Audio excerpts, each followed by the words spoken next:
கடவுள் சிவபெருமான் நம்முடன் இருப்பதை சில விஷயங்களை கொண்டு உணர்ந்து கொள்ள முடியும், அல்லது நம்மை ஆட்கொண்டு விட்டார் அப்படிங்கிறத சில நேரங்களில் எளிதாக நம்மால் புரிந்து கொள்ள முடியும்.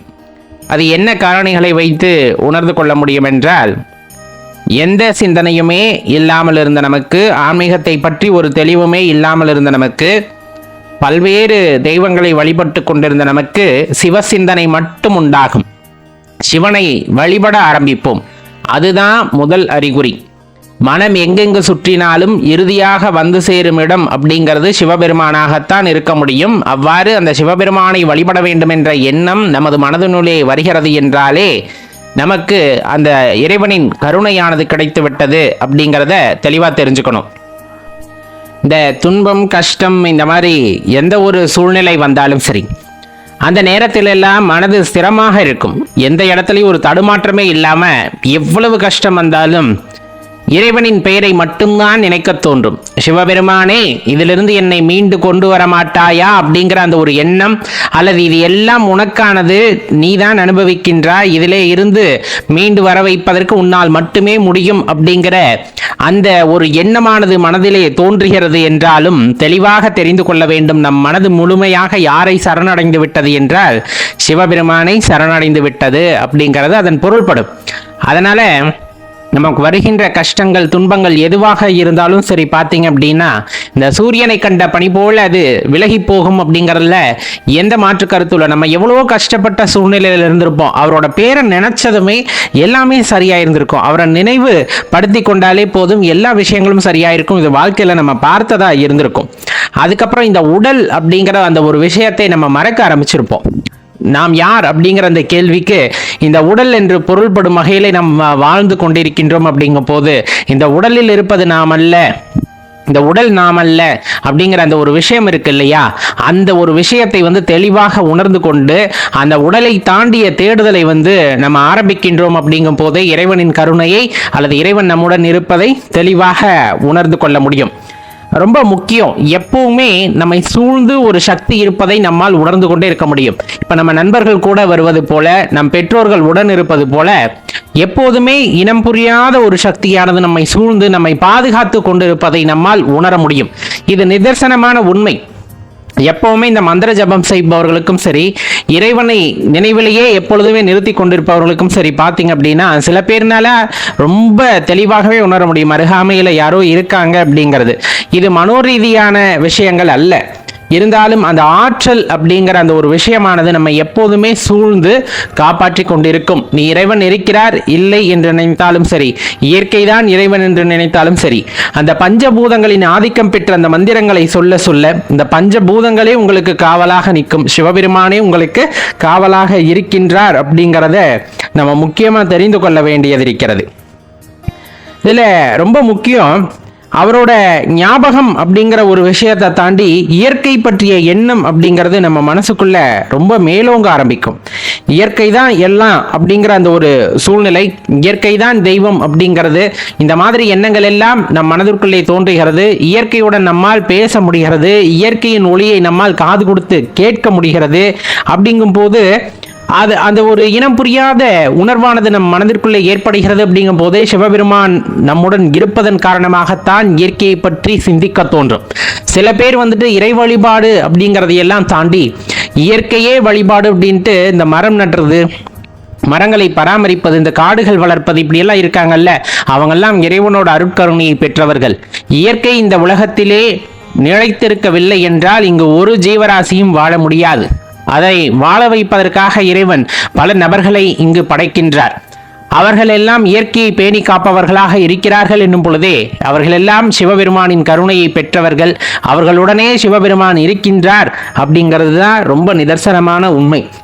அதே போல எந்த ஒரு சூழ்நிலையா இருந்தாலும் சரி, ஒரு சிவ சேவை நம்ம செஞ்சுக்கிட்டு இருக்கோம், சிவப்பணியில இருக்கோம் அப்படின்னா, தலை போற காரியமாக இருந்தாலும் சரி, அப்படி ஒரு அச்சுறுத்தலாக இருந்தாலும் சரி, அந்த சிவ சேவையை விட்டு நம்ம வெளியே வர முடியாது. அது ஆலயத்திலேயே அருகாமையில் இருக்கக்கூடிய பாலடைஞ்ச ஆலயத்தில் தொடர்ந்து விளக்கேற்றுறதா இருக்கலாம், உழவார பணி செய்வதாக இருக்கலாம், அடியார் பெருமக்களை பேணி காப்பதாக இருக்கலாம், அவர்களுக்கு மரியாதை செய்வதாக இருக்கலாம், சிவ தோத்திரங்களை தொடர்ந்து பாடுவதாக இருக்கலாம், எந்த வகையான சேவையாக இருந்தாலும் சரி, அல்லது அன்னதானம் இடுவதாக இருக்கலாம், பெரியோர்களை உபசரிப்பதாக இருக்கலாம், இந்த மாதிரி சிவபெருமான மனதில் நிறுத்தி நீங்கள் செய்கின்ற எந்த காரியமாக இருப்பினும் அந்த காரியத்தில் இருந்து ஒரு நொடியும் நீங்கள் பின்வாங்க மாட்டீர்கள். சிவன் உங்களுடன் இருக்கும் பொழுது, சிவபெருமான் உங்களுடன் இருக்கும் போது ஒரு நொடி கூட அதுல இருந்து நம்மால் விட்டு கொடுக்க முடியாது. அது நம்ம கடமை, அது நமக்கு இறைவன் கொடுத்த வரம் அப்படிங்கறத தெரிஞ்சு அதுலயே நம்ம ஒரு பிடிமானமா இருந்து அந்த சேவையை தொடர்ந்து செய்து கொண்டிருப்போம். இறைவன் இருப்பை உணர்ந்து விட்டால், அவர் நம்முடன் இருப்பதை தெரிந்து விட்டால், கோபம், இந்த காம உணர்ச்சி அதிகமாதல், இந்த குரோதம் அப்படிங்கிற விஷயம் எதுவுமே இல்லாம மனசுல அன்பு மட்டுமே மேலோங்கி இருக்கும். மனதில் அன்பு மட்டுமே மேலோங்கி இருக்கிறது அப்படிங்கும் போது தெளிவா தெரிஞ்சுக்கலாம், சிவபெருமான் நம் மனதினுள்ளே ஆலயமாக எழுப்பிய நம் மனதினுள்ளே குடியமர்ந்து விட்டார், அவர் நம்முடன் தான் இருக்கின்றார் அப்படிங்கிற அந்த விஷயத்தை தெளிவா தெரிஞ்சுக்க முடியும். அதை தாண்டி உடலிலே ஏற்படக்கூடிய மாற்றங்களை வைத்து சில பேர் புரிந்து கொள்ள முடியும். ஆலயத்திற்குள்ள செல்லும் பொழுதே ஒரு இனம் புரியாத ஒரு மகிழ்ச்சியானது உண்டாகும். அதே போல உடல் சிலிர்ப்பு ஏற்படுதல், மூலாதாரத்திலே ஒரு அதிர்வு உண்டாதல், ஆக்ஞா சத்திரத்திலே ஒரு அழுத்தம் உண்டாதல், அல்லது ஏதேனும் உடலிலே ஒரு வித்தியாசமான உணர்வை நம் ஆலயத்திற்குள்ளே செல்லும் போது உணர முடியும். அல்லது வீட்டிலே நாம் பூஜை செய்யும் பொழுது கூட, இறைவனின் மந்திரத்தை சொல்லும் போதும் கூட உடலுக்குள்ளே பல பட்டாசுகள் வெடிப்பது போல ஒவ்வொருத்தருக்கும் ஒவ்வொரு அனுபவம், அப்படியே ஒரு உள்ளார்ந்த உணர்வானது எப்பொழுதுமே ஏற்பட்டு கொண்டிருக்கிறது.